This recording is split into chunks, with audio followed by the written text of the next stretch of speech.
Hey everybody, if you want to get somewhere, you need a vehicle to get there, and this is just the song to do it. This is a great vehicle to help you become a great blues player, and it's called the Swing and Shepherd Blues. Let me play a little bit of it.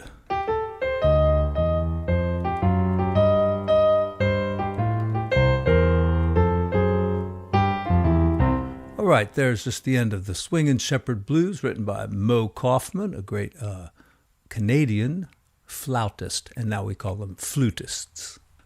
All right, let's get into it. I have 2 pages on this chart. One just has the chords in the left hand, and this will also help you get that little swing rhythm of bum boo ba do ba da boo ba, sometimes called the Charleston rhythm, but we don't have to go there.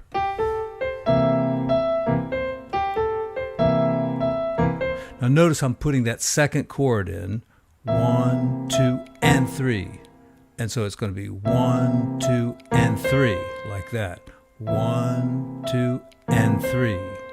And since we're swinging, this and this is going to be really close together.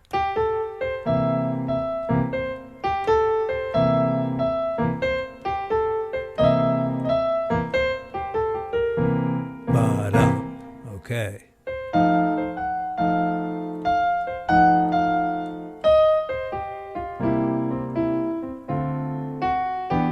And there we have also that same kind of rhythm. 3, 4, and, except it's at the end of the measure. And then 1, 2.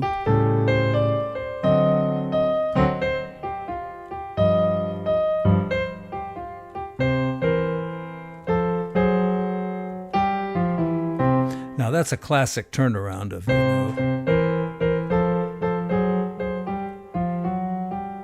something like that. So, you could go and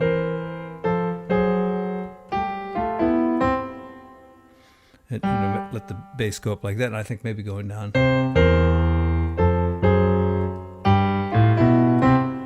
Okay. Now, on the second page, I've put in a walking bass line. And there's no chords, really, so if you have time, you can fill them in a little bit. Like you could play a C6 chord right there.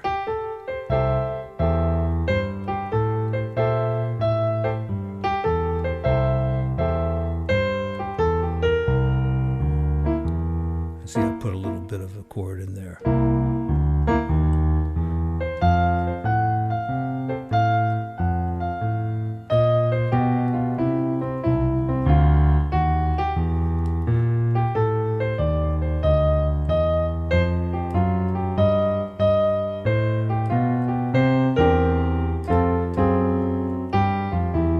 And there I added some chords.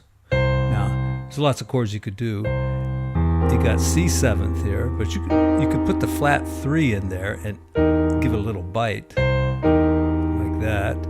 You could play like this instead of that. And maybe an A flat chord like that. So there's lots of ways you can do this.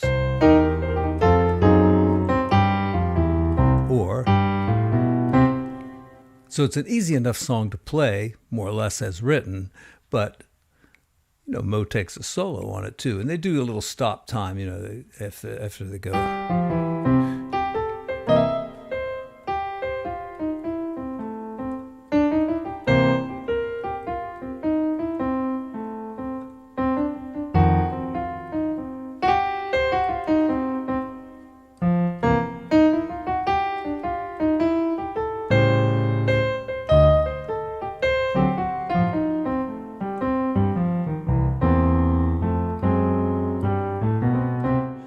I did notice that on the original recording, and oh, by the way, Natalie Cole's got a great version of this also. Of course, she sings the words, which are kind of cute. So the original recording, the bass plays in 2. I've got it in 4 here on the second page. So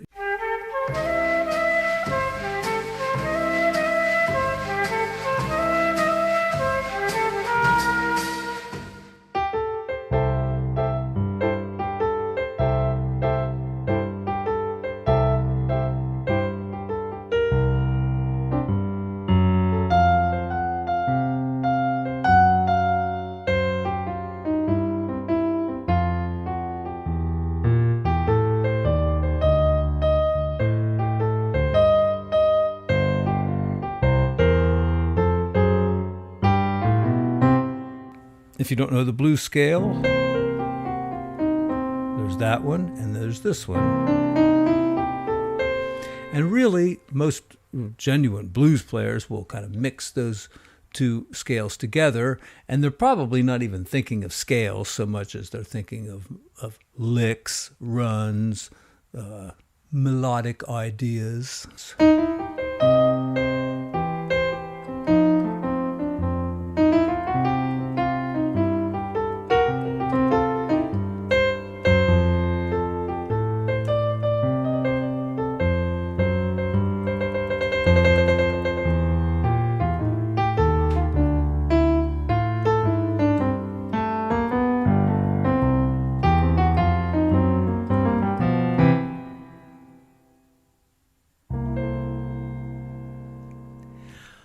One other thing about the original first page there is when I'm going up C7 to D to E. Now we've been doing chords with root, third, and seventh. So I originally had it like that, just to try to keep my hand in the same basic shape, which is a good idea when you're dealing with beginners.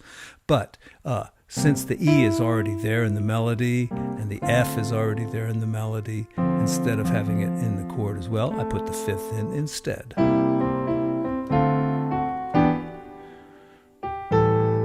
But, you know, when you don't have that third, you need to put it in the left hand.